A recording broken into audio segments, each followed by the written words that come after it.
สวัสดีค่ะอมแอมนะคะวันนี้นะคะจะมารีวิวพริงก็จะเป็นที่พักมีแพนด้าหมาแพนดี้นะคะอันนี้นะก็ซื้อมาจากจังหวัดเชียงใหม่นะคะราคาเพียงไม่กี่บาทเองก็คือ20 บาทถึง40แต่หนูซื้อมาราคา20 บาทนะคะก็ไม่แพงเลยก็มันเหมือนกับเป็นกระดาษอ่ะมันเป็นกระดาษมันไม่ใช่พลาสติกนะแล้วก็ตรงนี้มันเป็นตาปลอมเหมือนที่เราแบบใช้ทำงานประดิษฐ์อะแล้วก็ตรงนี้ก็เหมือนกับที่เราใช้ทำงานประดิษฐ์เนาะอันนี้ก็เหมือนกันมันก็น่ารักเนาะน่ารักอันนี้มันไม่รู้เป็นเส้นๆอะไร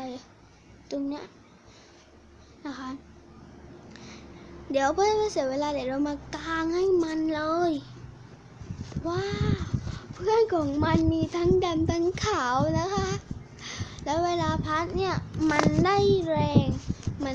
งกว่าแบบพลาสติกอีกเนาะมันเป็นกระดาษแบบแข็งๆอ่ะแล้วก็เวลาพัดอ่ะมันแบบพัดแบบได้แรงกว่ามันพัดได้แรงกว่าแบบพลาสติกอ่ะพูดง่ายๆอ่ะก็แบบเห็นไหมแต่ว่ามันเหนื่อยนิดนึงก็ไม่ได้พัดแรงเท่าไหร่ถ้าพัดทีเดียวปุ๊บพัดสองทีปุ๊บพัดสามทีปุ๊บทั้งนั้นแหละแล้วก็มันก็อะไรเนาะแต่ว่าหนูอยากให้มันเย็นๆก็เลยทำอย่างนี้แล้วมันเหนื่อยเพราะว่าจะฆ่าตัวเองเลยไงส่วนตรงนี้นะคะมันก็เป็นไม้นะคะเป็นไม้ค่ะมันไม่ได้เป็นอะไรแต่มันเป็นไม้ทุกคนเข้าใจไหมคะมันเป็นไม้แบบบางๆนะคะมันบางแบบบางๆมันไม่ได้หนาหรอกมันบางนะคะก็